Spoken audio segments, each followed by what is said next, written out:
If I owned a business, I would not hire Ian. A lot of my clients are from social media. People followed my ski career and then just kept following me. I'm feeling about this right now. Nervous, anxious, excited. Big transition. It kind of happened from an injury. Oh! And it just kept getting worse and getting worse. Oh my God, dude, I want to go home. I might have been more successful in my ski career if I had an agent. Ian Pascal Compton in Burlington, Vermont. Doing my freshman year at Champlain College. The Traveling Circus was like my college experience. Andy actually cleaned the van out. I dropped out of college, probably made it 3 months maybe. I guess now that I'm talking about it, it doesn't really sound like a college experience at all. More like life experience. It was everything I wanted to do at that time, travel, be with friends, and just ski. Ian Compton, tell us a little bit more about what you're up to out there in the snow. Well, my name's Ian Compton, like you said. Hey everyone, I'm Joe Strain and this is the JoyRush podcast. Today we're joined by Ian Compton. He's a professional skier turned carpenter and owner of Vermont Sauna. You may know Ian from his adventures with the line Traveling Circus, featured articles in Free Skier magazine, and as a cover boy for some of your favorite ski brands like Line, Nordica, and Tomahawk International. While you can still find Ian on any snow-covered hill in Vermont, Ian is in his design era now, creating beautiful saunas, cutting boards, hatchets, and knives, and more. With Ian Compton, welcome to the show. What up? Hey. I always forget I did that stuff too. It's fun to get a reminder.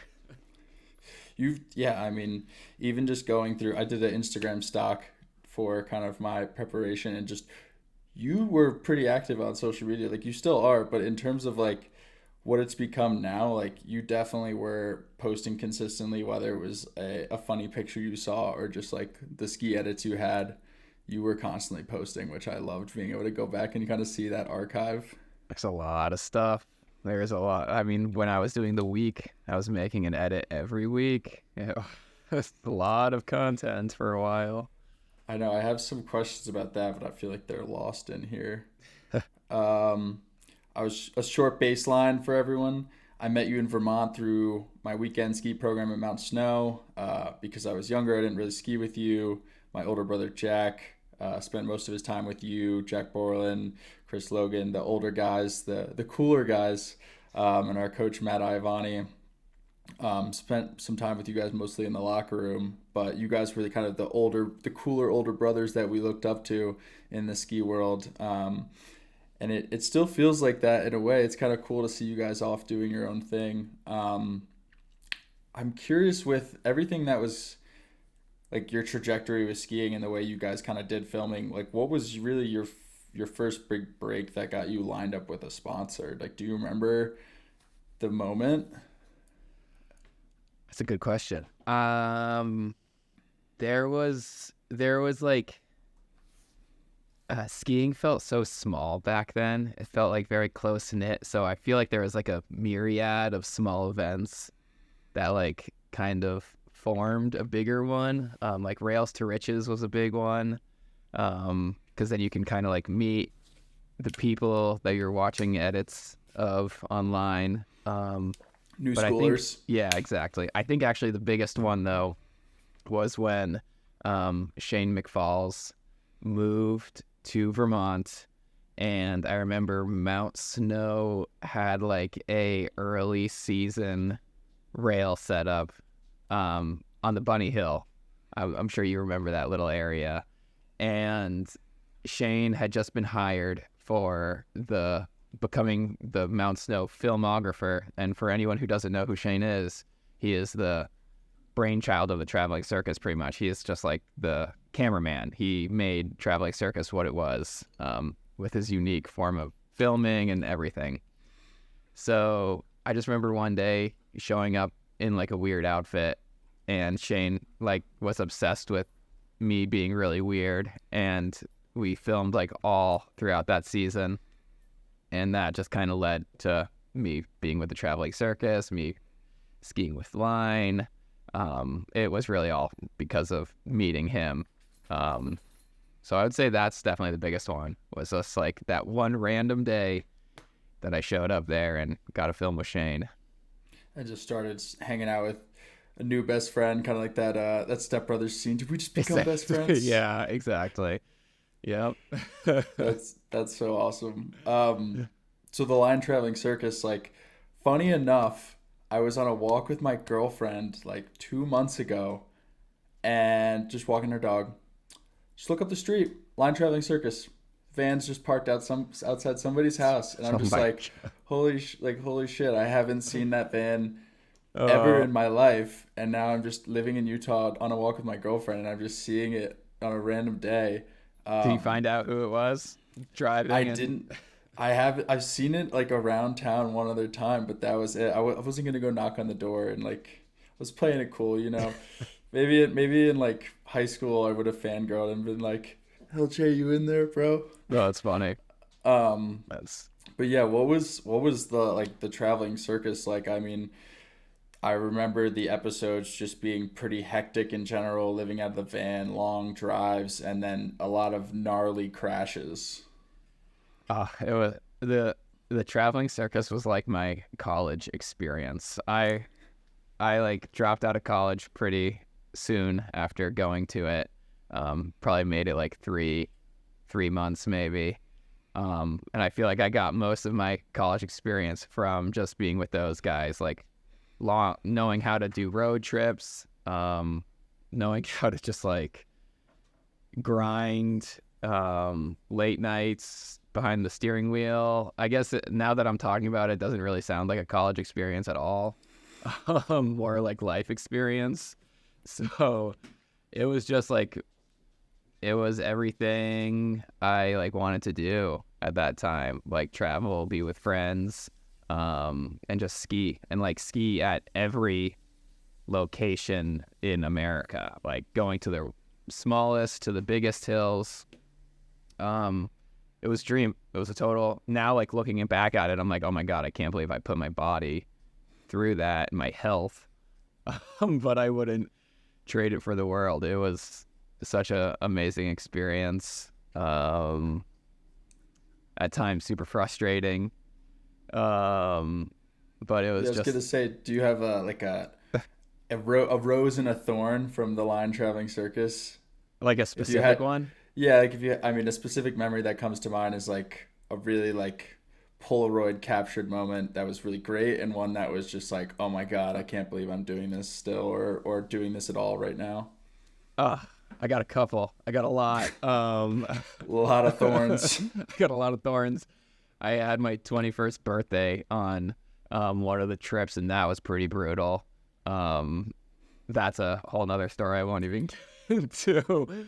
But there was one where we had driven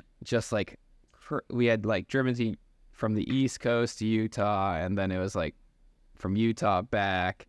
And I remember just having like a total breakdown in Pennsylvania, just like wanting to be home, not wanting to do it. I had like a famous freak out where I broke my poles and like threw them into the woods, and that one stood out a lot. But like I said, there was a bunch of ones where like, oh my God, I can't believe I'm doing this right now. But then it was definitely outnumbered by like more special ones, like moments where even just like getting off the chairlift at sunset and you're with all your friends, and just like that soul filling happiness where you're like, I can't believe I'm doing this right now. So there's like, I can't believe I'm doing this right now, and then there's like, oh my God, I can't believe I'm doing this right now. And I think one that really stood out was we did a trip to Seymour in British Columbia, and it was like a very visually beautiful mountain, and like we had Max Hill, we had Cole, and like the classic TC guys, and like all of us together. Eric Olson was there, and it was just so beautiful, and it was definitely like such a special moment, like scenery wise, beauty wise. I landed a bunch of cool tricks that trip too, so it was, I think that stood out the most, that one trip. Hell yeah. No, I mean, even being in Utah these days, like some of the powder days where you wait in line for for us, with the canyon being closed a lot, we'll wait in line for like 5 hours and finally get up there, and it'll just be perfect bluebird day, or you'll just finish a run with 3 feet of waist deep powder, and you just look at each other and just like, oh my God, Yeah. like this is so sick. Those are the moments, man. There's so many like hidden moments in skiing that like really hit your soul, like that are so subtle that not a lot of people would understand. But Yeah. It's also so cool because, like, I mean, you had the experience with those guys, and I'm sure whenever you link up with them, it's kind of like similar, like not even bittersweet because you're not thinking about the old days, but it's like so fun to share more amazing memories on the mountain with those guys. Like whenever I see anyone from the Mount Snow crew, we're always having so much fun, especially like on the chairlift rides, with the fact that we all had the same movie database. The references are just nonstop, so it's always a good time. yeah, it's your brothers, ski brothers. Dude, I know. I was in New Hampshire for Jack's engagement and DJing a birthday party at Haystack. Only got to see Lars Pedersen for like 5 hours, but like made the drive from New Hampshire to Vermont to say what's up to Lars and then back. Yep. But I digress. So in July, I tried to do a 30-day content challenge. Okay.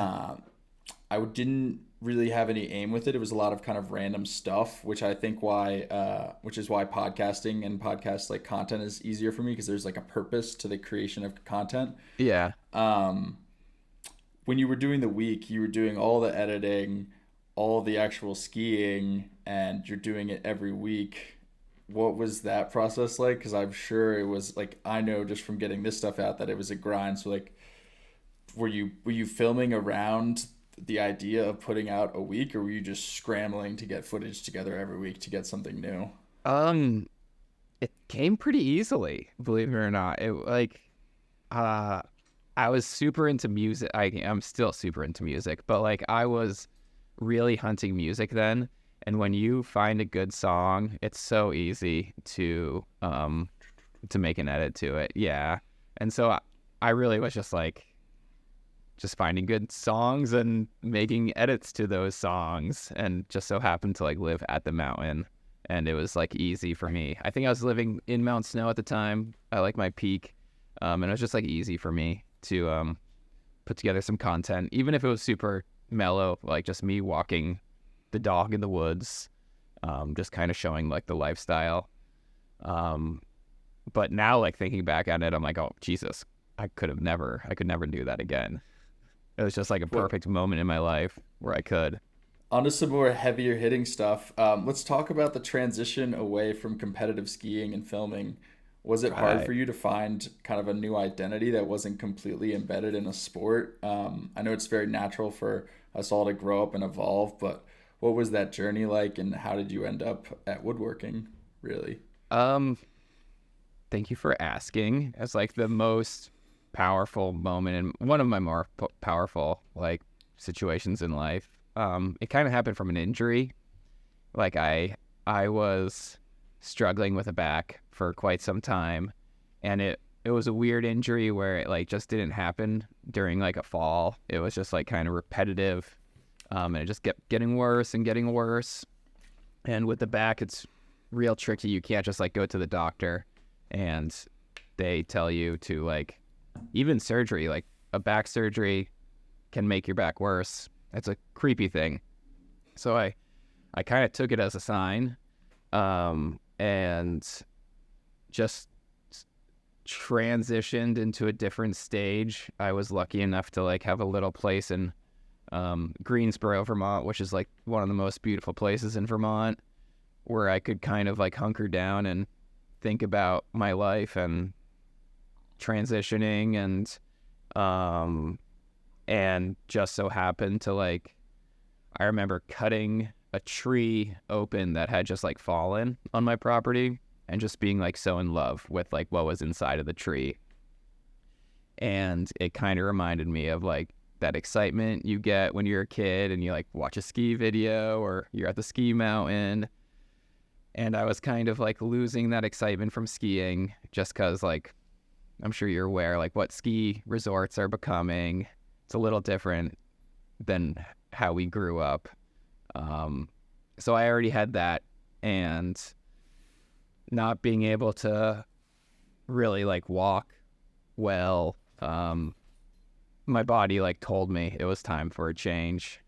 And like a lot of athletes fix themselves and go back and do it, and that's really cool, but like my mind was somewhere else, and usually when your mind and body aren't like together, like more accidents happen.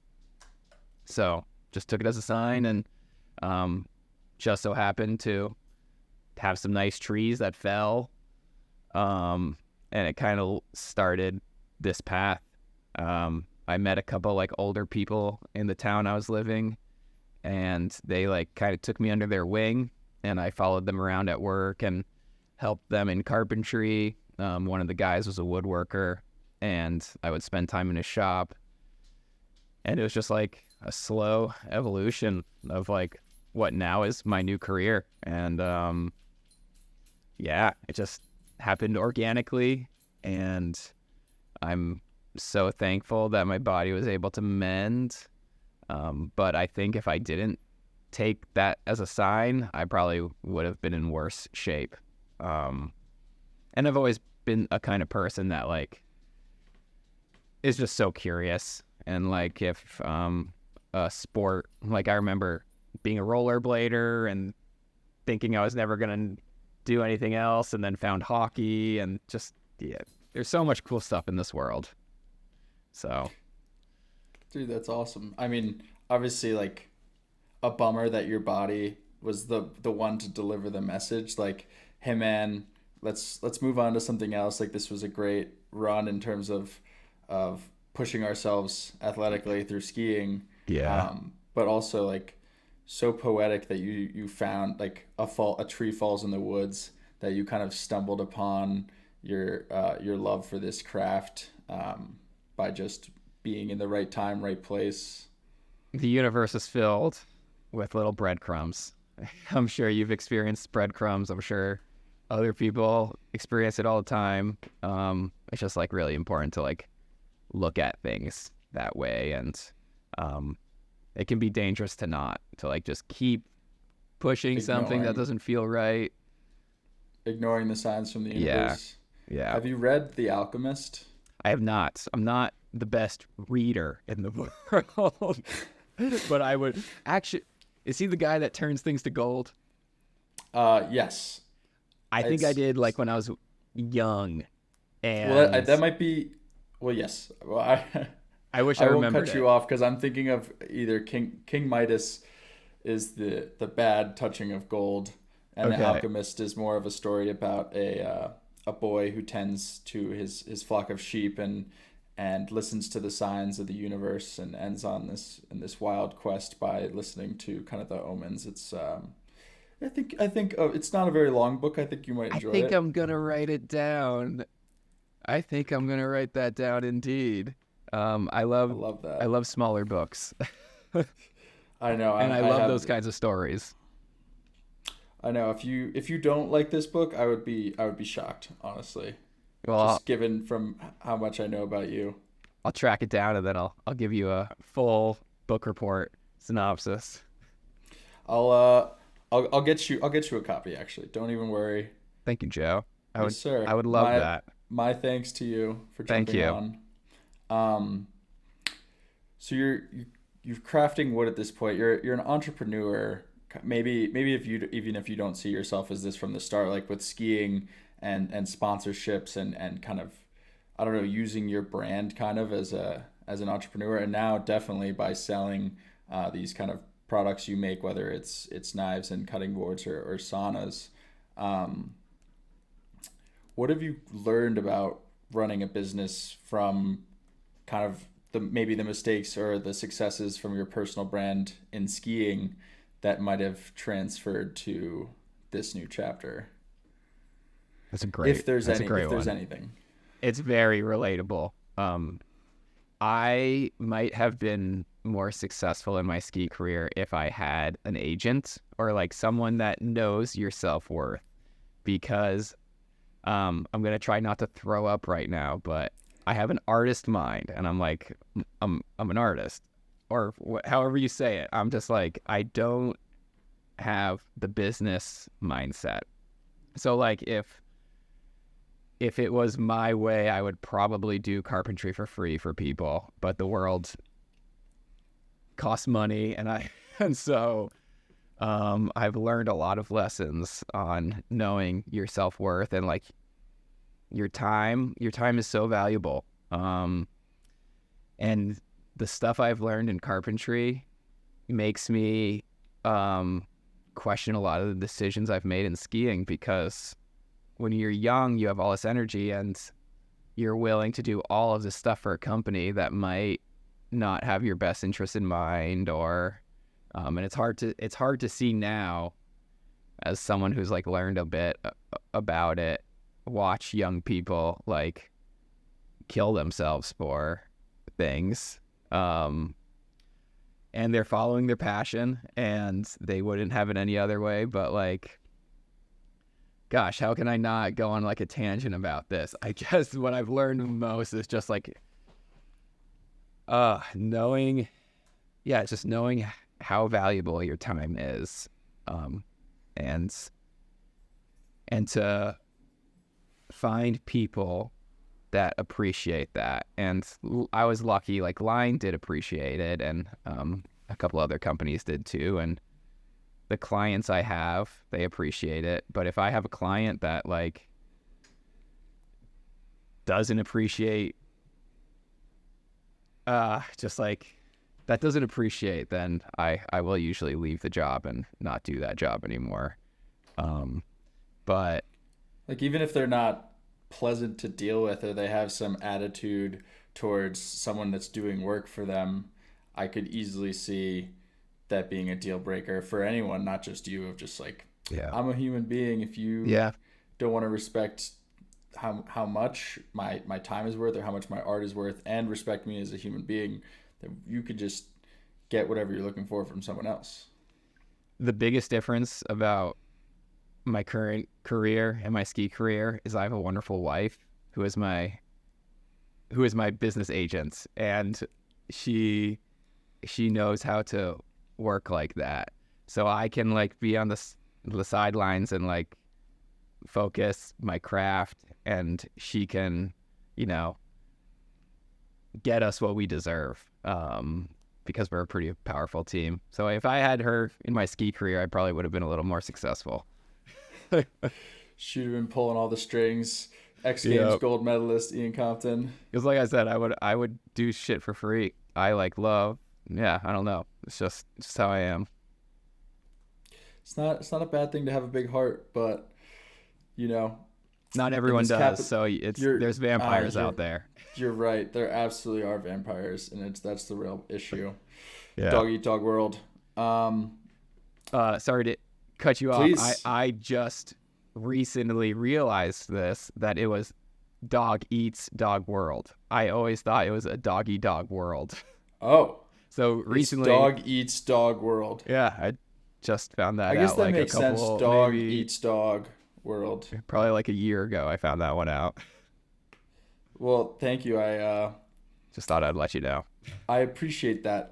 There's a quote from, I don't have the time to look it up in my little Notion notebook, but it's a quote from a Stanford professor that talks about strong opinions loosely held.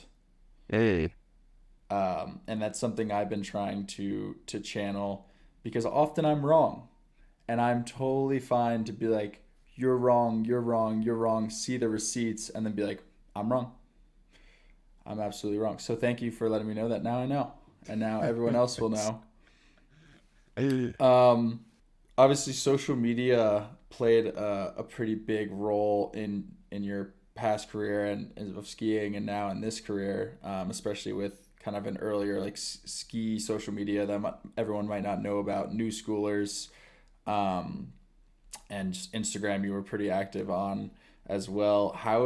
What role is social media playing in the growth of your business now? Are you looking to make more content? What have you seen success through? I'm just curious about kind of your play now. A lot of my clients are from social media. a big chunk, especially in my woodworking side. I would sell a lot of my stuff through social media. A lot of people followed my ski career and then just kept following me through my woodworking, and they've been purchasing stuff, which has been amazing.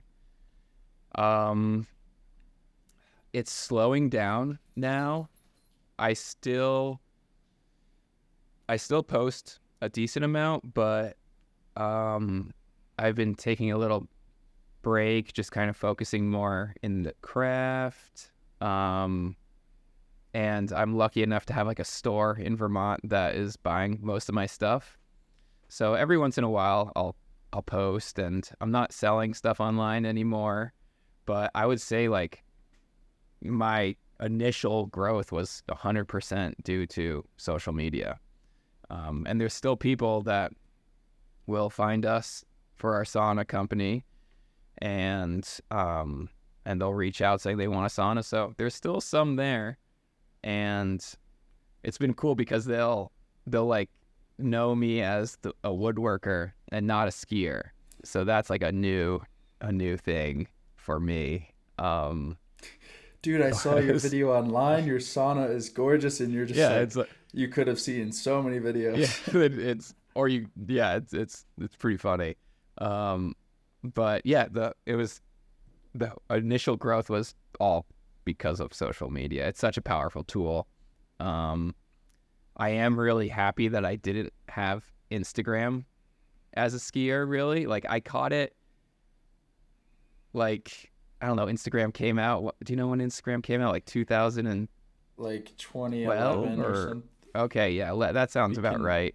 And I was living back east. So, like, my original ski career when I was out west, like, we only had Facebook and New Schoolers. And I'm glad I wasn't just, like, glued like this constantly. Because I would have been because of how many beautiful moments there were. And I do firmly believe that you do lose the magic when you're watching it through the screen. And it took me a long time to figure that out. So now, if there's something like really special happening, I try to just like observe it. Even though it's easy to like record it and watch it over and over again. But I feel like especially like a concert, I rarely ever go back and like rewatch a concert video on my phone. Yeah. That's the thing. You see these people filming, you're like, how often are you watching that video? Would it be more important to like be able to close your eyes and like feel the memory? Yeah. Yeah. But that's a deep conversation. We could go on like a 2-hour tangent about being in the moment. I was listening to a podcast yesterday called Modern Wisdom by this guy Chris Williamson, and he was talking about how our grandparents have regrets and their grandparents have regrets, but that our generation, one of the regrets might be that I wish I spent less time on my phone, which was kind of there's a lot of good that can come out of it, but you can attribute at least 3 hours of phone time to probably bad stuff. Whenever I'm like on a grinding work week and then I come home and then like 4 hours pass and I've just like watched TV and been on my phone, like I don't feel that good. It's like relaxing at the time, but oh God, is it?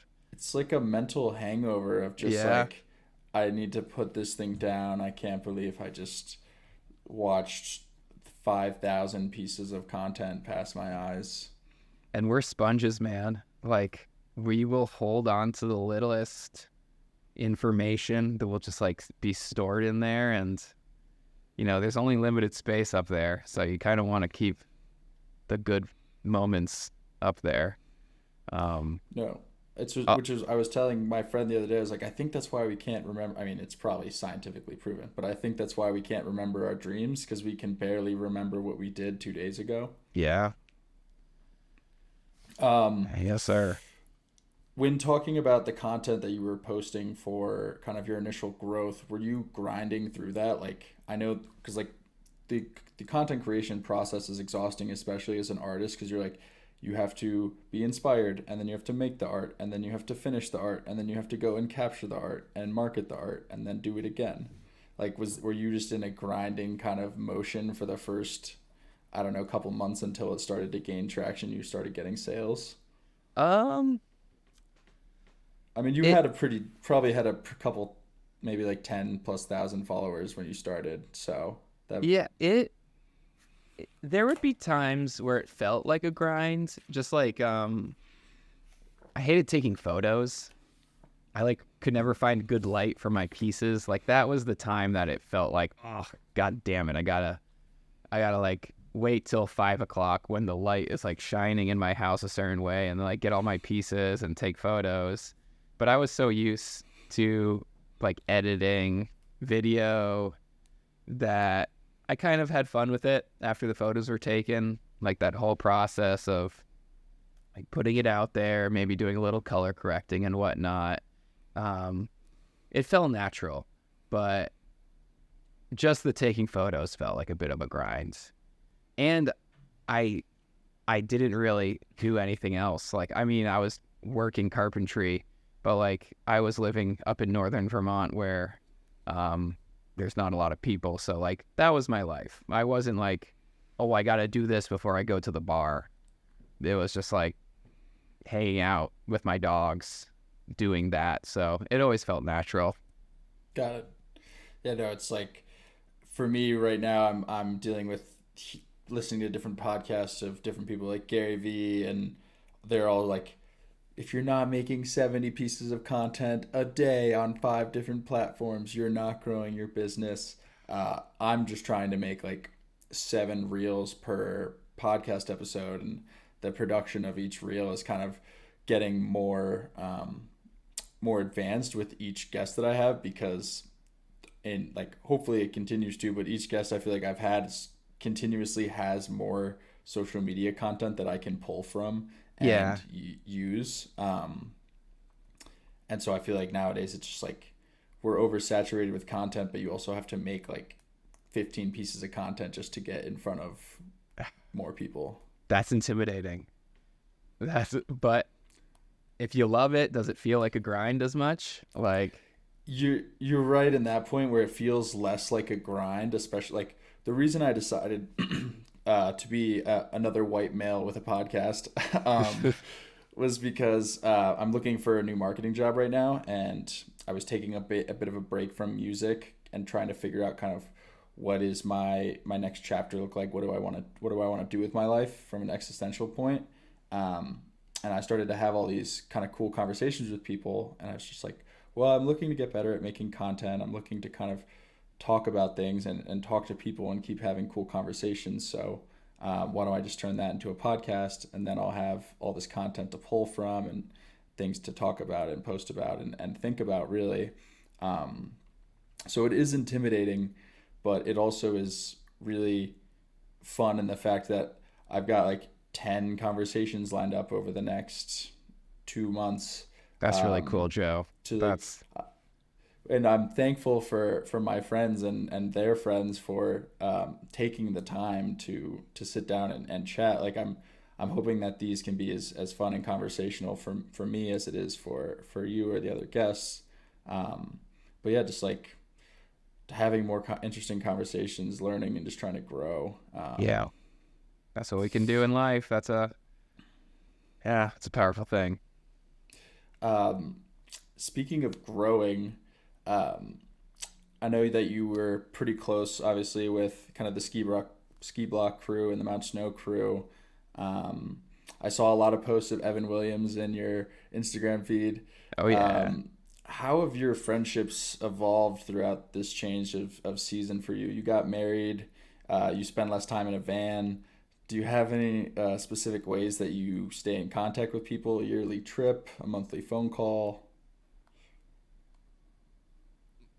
I need to be better at I think we all do. We all do, but as you get older and you start hanging out with less people, you start finding out the real ones, because the ones, like, I have a handful of friends that they live in Burlington and I don't see them often, but when we do, it feels like no time has passed. And that's when you know you're with your real friends, when it doesn't feel like work.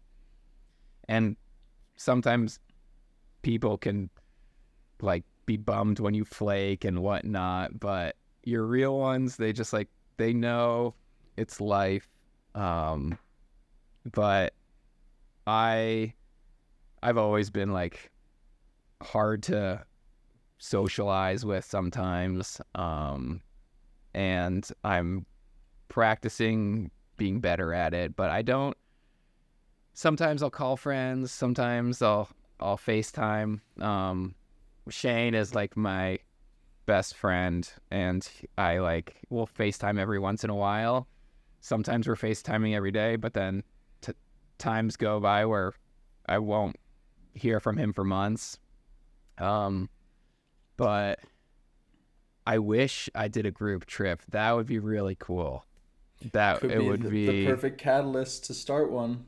That's probably the thing I'm working on the most, or need to work on the most, is my socializing. I need to like put more effort into doing that, because I can get caught in like the rhythm of work and relaxing, and it's so important. Life is so short, like just to go see a friend. And sometimes it works and sometimes it doesn't, but It's really hard to keep up with a bunch of people. there's just so Honestly, much. like- Like, I have so many friends that live in New York City, and pretty much whenever I go to New York City or New Jersey, there's like a small handful of people that I see automatically when I'm there, which usually Yeah. include family or very close friends. And then there's the friends that like I will take a 45-minute subway ride to have like a 20-minute beer with.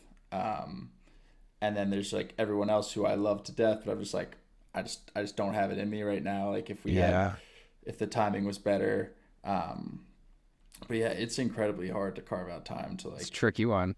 It's a very, very tricky one, but it's very important. And I'm learning that more and more with age. But thank you for bringing that up. That is something I'm trying to work Read The on. Alchemist. Yeah. Book a trip with the boys Yeah. and girls. Yes. Um, I'm trying to go out west at some point. That's to see a few people. So maybe one of these days. Utah, beautiful. I know. Stick season, Noah Khan. Is stick season a thing? Have you listened to any Noah Khan? Like what? He's from Vermont. What do you? Is he from Vermont? I'm 90% sure. That's hilarious you said that. I live in Burlington, and right now I'm renting, and he had a concert downtown like a couple weeks ago, and I go to bed so early because I like get up early and I work, and I'm just like so tired, and I fall asleep early, and his concert was keeping me up, and I was like, God damn it, what is going on out there? Like, who the hell is this guy? And then like saw on Instagram that it was like him like playing, and I listened to a couple songs. I'm like, oh, it's pretty good. It was probably a sweet concert. But yeah, I complained about his concert a couple maybe like 2 months ago, maybe. He could have been more considerate, or at least sent you a ticket. But yeah, it's full on stick season right now in Vermont. It's What is stick season? Stick season is that in between stage where the foliage has left, the snow hasn't shown up, and it's just like rainy and cold, and there's just sticks on the trees. That's stick season. A lot of people don't like stick season. It's cool. I'm into it.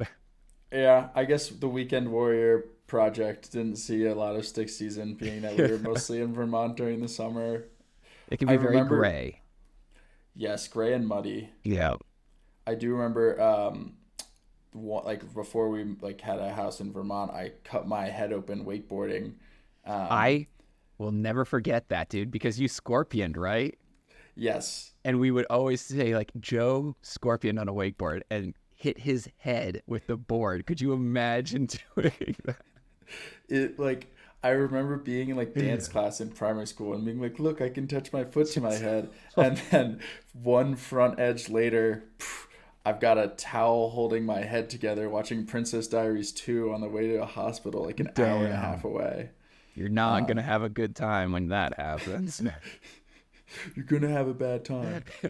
But I just remember that it was like you, Jack Borland, Rob, and like my dad, and I think Cody Buckhalter just out on the boat. And I was just like, God damn it, I'm inside just like sitting on a couch. I can't do anything. Can't even look at the light because I'm concussed. A lot of special times with your family, Joe.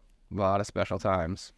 A lot of special times. Do you have anything for me, sir? Do you have anything to tell the people? Oh, man. Oh, goodness. Wasn't ready for this. Have animals in your life. Step 1, have an animal in your life. It's amazing. Gosh, what else is there to...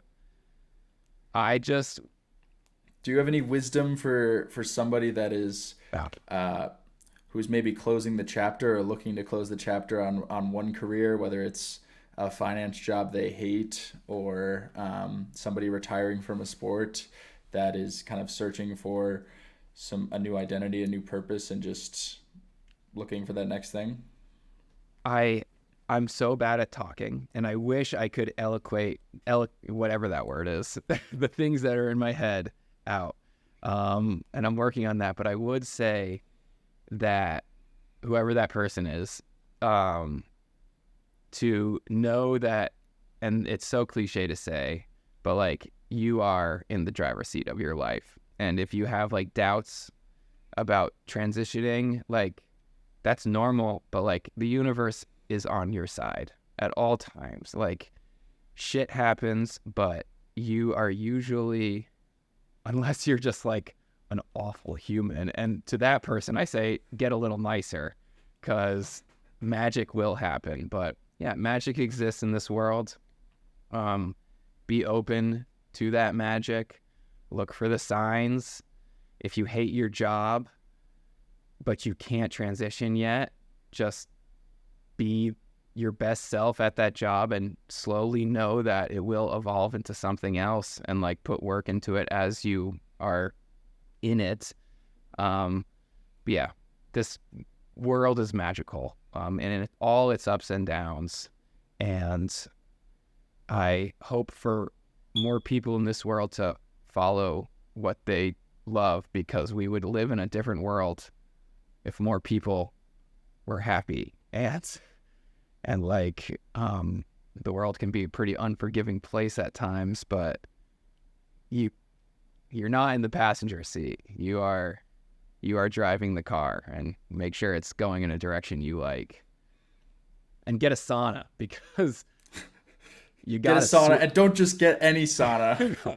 Whatever. Go to Ian Compton Designs and get a Vermont sauna. Even taking a hot bath, like, I could talk to you for way long too about this. If you hit your body with heat and then hit your body with cold, it is pretty insane what happens. I do. After it's hard in Vermont to just like purely ice bath because of how cold it is all the time. Like you always see these people being like, oh, I wake up in ice bath, and I'm like, well, it's -10 out here right now.